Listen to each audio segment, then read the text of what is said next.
I've been doing some paintings really in the last 10 years that try to capture working experiences of people. I'm really interested in people's working lives and trying to get an idea of, some of the key important things that characterize people's working lives, because it's a big part of people's lives, and I feel that when you talk to someone about their experience, it's a very interesting insight into that rich tapestry of what it's like to work somewhere. And really, you can capture someone's face and their characteristics in a painting. But I like the idea that you can accompany that with their own voice and a little bit of an interview to get a picture in their own words. My family have a connection to South Wales, so I've always driven past Port Talbot and looked at the steelworks and wondered what it must be like, and it always looked like a city, really, driving past it. And really in the last year, when it was in the press that there were going to be some changes here, redundancies, I thought there might be an opportunity to record some of the faces of the people that worked here and some of the words, the voices of the people, and to capture in a way some of the experiences of those people.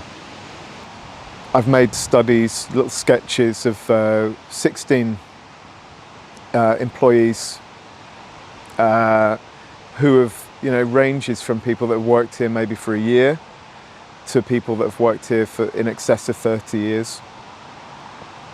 And I've captured some photographs to work from as a kind of resource, really. But it's been lovely sitting there and spending a bit of time actually doing some physical sketching. I think the thing about a photograph is it's a great reference, but a photograph is one quick moment. And when you sit in front of someone and you study their face and you make a drawing, you could argue that it's kind of a collection of many moments all kind of rolled together, and you're beginning to study someone's face and you're getting to know the features of their face a bit more.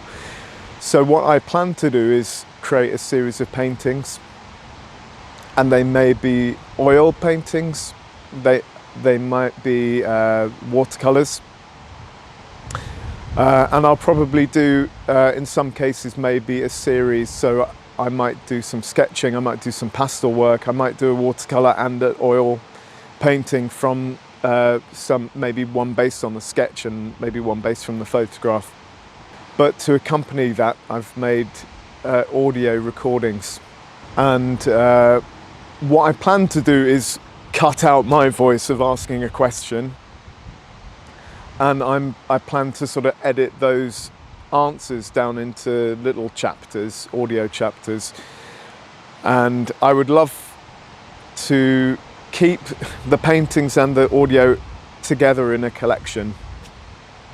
So the idea is that someone will be able to go up and see those faces, and they'll be able to listen to their words and their recollections of working here and their experiences, and hopefully that will make more of a rich record, really, and a sort of like a little time capsule. Quite naturally, you can understand the sort of enormous loss, really, to some of the people that have worked in, invested so much time and built up this professional knowledge and understanding of how things work. But there's also hope and